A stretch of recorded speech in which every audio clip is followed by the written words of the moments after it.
Salam sejahtera bagi kita semua bersama dengan saya Dr. Urbanus MTH.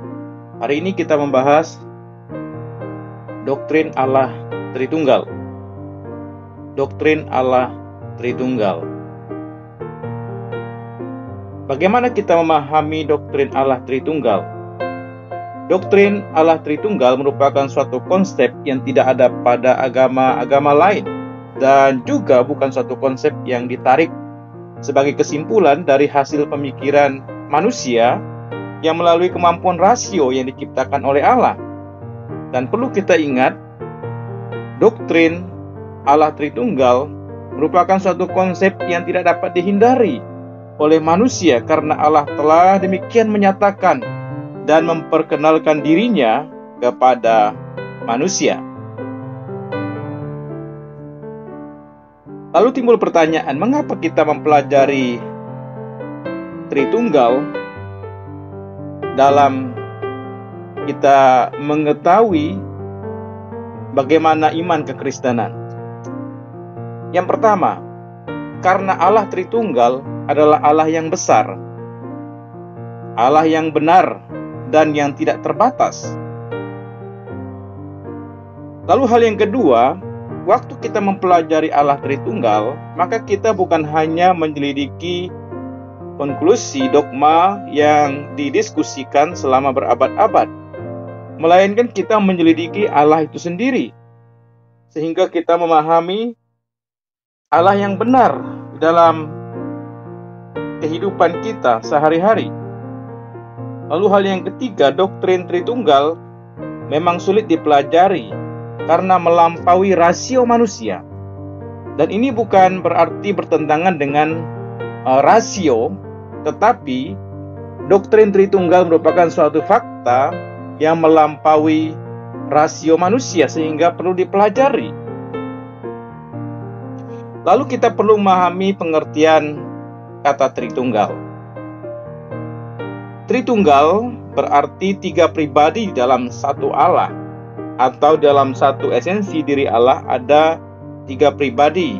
Kalau saudara melihat gambar yang ditayangkan, ada Allah Bapa, Allah Putra, dan Allah Roh Kudus.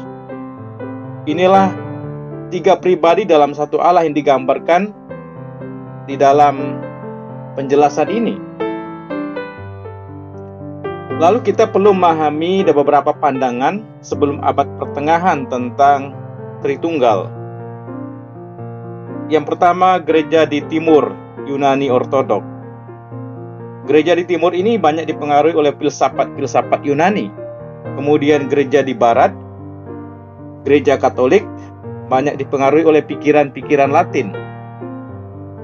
Hal ini mengakibatkan adanya dua cara pendekatan yang berbeda, yang akhirnya menimbulkan dua pandangan ekstrim tentang atau terhadap doktrin Allah Tritunggal. Yaitu, yang pertama, pandangan yang menganggap adanya tiga Allah. Lalu yang kedua, pandangan yang menganggap adanya satu Allah yang menyatakan diri dalam tiga keadaan berbeda. Inilah pandangan sebelum abad pertengahan yang pada akhirnya mempengaruhi pandangan orang-orang pada masa itu. Mari kita bersama-sama belajar doktrin Allah Tritunggal. Walaupun yang disampaikan pada saat ini mungkin tidak terlalu lengkap, tetapi gambaran yang saya akan jelaskan dapat memberikan pengertian untuk kita memahami dengan benar doktrin Allah Tritunggal. Doktrin Allah Tritunggal adalah doktrin monoteisme. Percaya hanya kepada satu Allah dan bukan politeisme, percaya kepada banyak Allah. Kemudian doktrin Allah Tritunggal termasuk monoteisme yang percaya kepada Allah yang Maha Esa. Jadi kata kuncinya percaya kepada Allah yang Maha Esa. Allah yang Maha Esa itu mempunyai tiga pribadi, yaitu pribadi pertama adalah Allah Bapa, pribadi kedua adalah Allah Anak, yaitu Yesus Kristus, dan pribadi ketiga adalah Allah Roh Kudus. Itulah yang saya jelaskan di depan tadi, ada 3 pribadi yang disebutkan dalam penjelasan ini. Untuk memahami lebih jauh pengertian tentang Tritunggal atau pemahaman kita tentang Tritunggal, yang pertama kita mau belajar tentang konsep Allah yang Esa. 3 hal penting mengenai konsep Allah yang Esa yang perlu kita pahami. Saya akan mulai dulu melihat satu bagian firman Tuhan dalam Markus 12 ayat 29. Katakan jawab Yesus, hukum yang terutama ialah dengarlah hai orang Israel, Tuhan Allah kita, Tuhan itu Esa. Jadi ada kata Esa. Kalau kita melihat dasar negara kita, yaitu Pancasila, maka sila yang pertama juga berkata ketuhanan yang Maha Esa. Jadi kata Esa ini, itu sudah kita ketahui, baik di dalam Alkitab bahkan dasar negara kita sendiri, bahwa kita percaya kepada Tuhan yang Maha Esa. Mari kita melihat 3 hal penting berikut. Yang pertama, konsep Allah yang Esa merupakan sumbangsih terbesar dari orang-orang Israel atau Ibrani kepada dunia. Inilah konsep terbesar yang diberikan bangsa Israel kepada dunia. Saya pikir ini hal yang menarik. Karena apa? Bicara tentang sumbangsih berarti ada satu pemikiran yang penting yang perlu diketahui oleh seluruh dunia. Tentang apa? Tentang Allah yang Esa.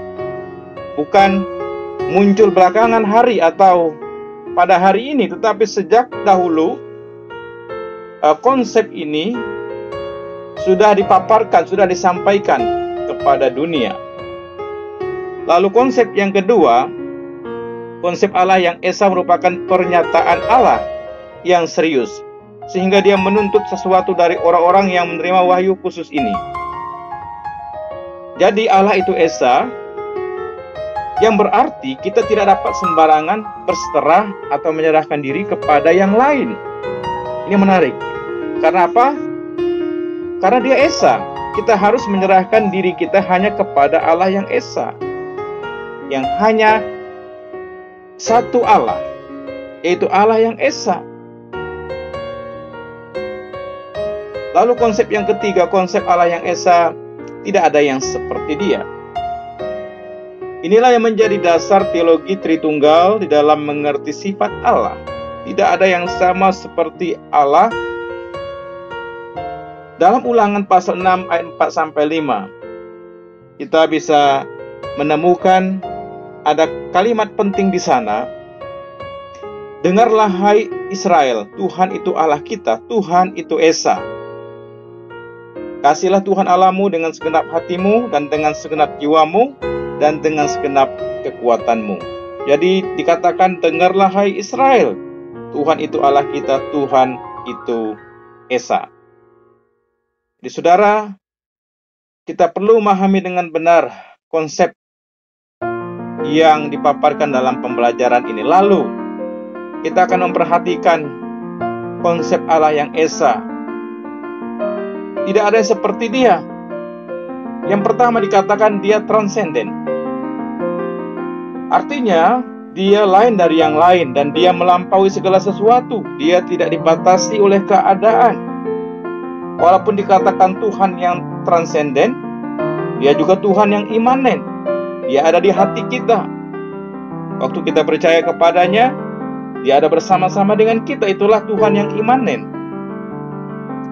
Lalu yang kedua, dia kudus atau suci. Artinya, kesucian Allah tidak ada bandingnya.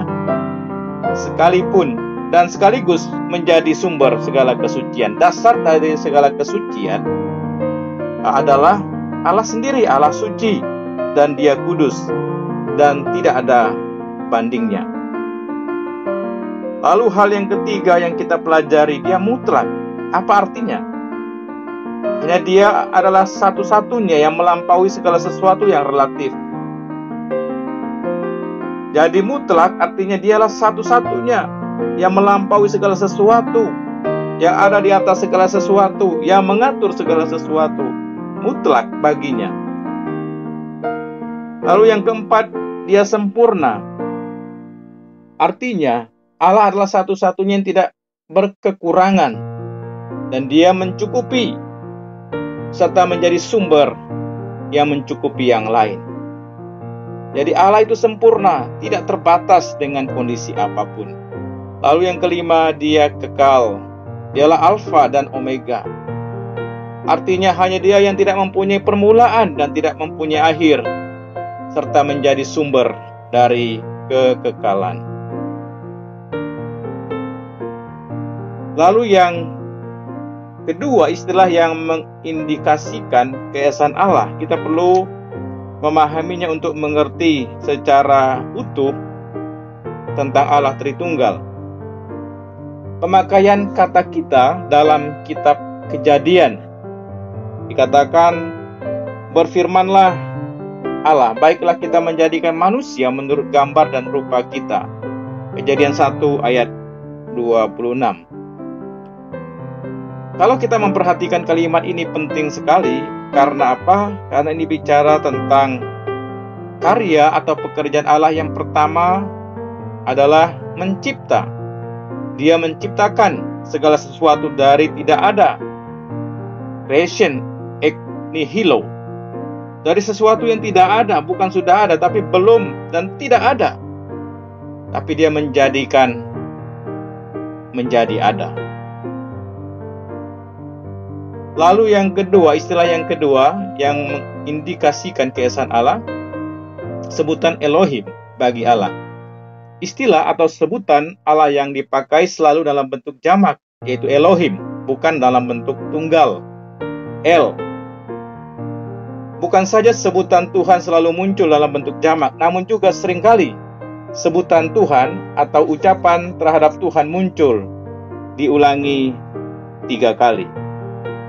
Kalau kita membaca dalam kitab Ulangan, maksud saya kitab Bilangan pasal 6 ayat 24 sampai 26. Bilangan 6 ayat 24 sampai 26, Tuhan memberkati engkau dan melindungi engkau. Tuhan menyinari engkau dengan wajahnya dan memberi engkau kasih karunia. Tuhan menghadapkan wajahnya kepadamu dan memberi engkau damai sejahtera. Ada 3 kali kata Tuhan diulangi dalam Bilangan pasal 6 ayat 24 sampai 26 ini. Kemudian yang ketiga, istilah yang mengindikasikan keesaan Allah, cara Allah menyatakan diri yang disebut juga dengan antropomorfe. Apa itu antropomorfe? Dalam bahasa Yunani, antropomorfe ini yaitu berasal dari kata anthropos, yaitu manusia, dan morphe itu bentuk. Ini lebih mengacu kepada bentuk manusia.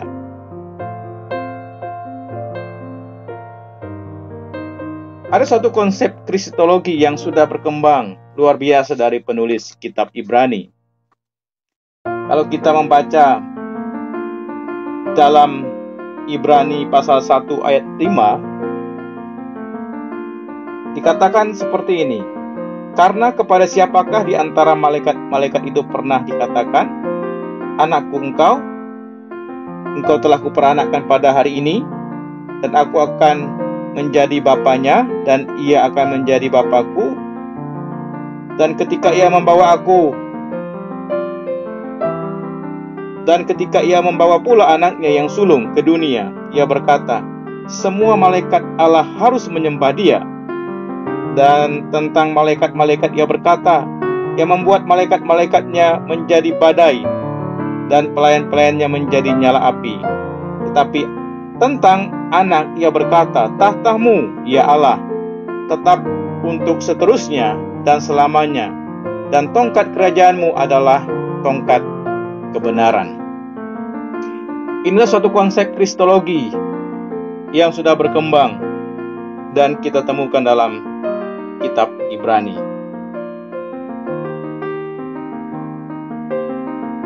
Pada akhirnya saya akan memberikan kesimpulan bagi kita. Dalam perjanjian lama istilah kata Tritunggal tidak muncul. Namun konsep wahyu dan realita tentang Allah Tritunggal sudah ada, baik di perjanjian lama maupun perjanjian baru. Oleh sebab itu, dengan berteologi, dengan memahami kebenaran tentang Tritunggal, berarti kita mengenal Allah. Kita berusaha memahami dan mengalami serta hidup di dalam Dia. Inilah konsep yang perlu kita pelajari hari ini, dan kita perlu memahami dengan benar bahwa Allah Tritunggal itu sudah ada baik dalam perjanjian lama maupun perjanjian baru. Penting bagi kita untuk mengetahui tentang doktrin Tritunggal, tentu supaya iman kita bertumbuh dan hidup kita memuliakan namanya. Kiranya pemahaman tentang doktrin Allah Tritunggal yang saya paparkan hari ini dapat memberikan pengertian kepada kita untuk memahami bagaimana kita menjalani hari-hari kita ke depan, dan terlebih bagaimana kita boleh hidup dengan iman, kepercayaan yang benar bahwa doktrin Allah Tritunggal itu benar, dan kita boleh bertumbuh, boleh memahami Allah dengan benar, dan pada akhirnya hidup kita memuliakan namanya. Tuhan Yesus memberkati.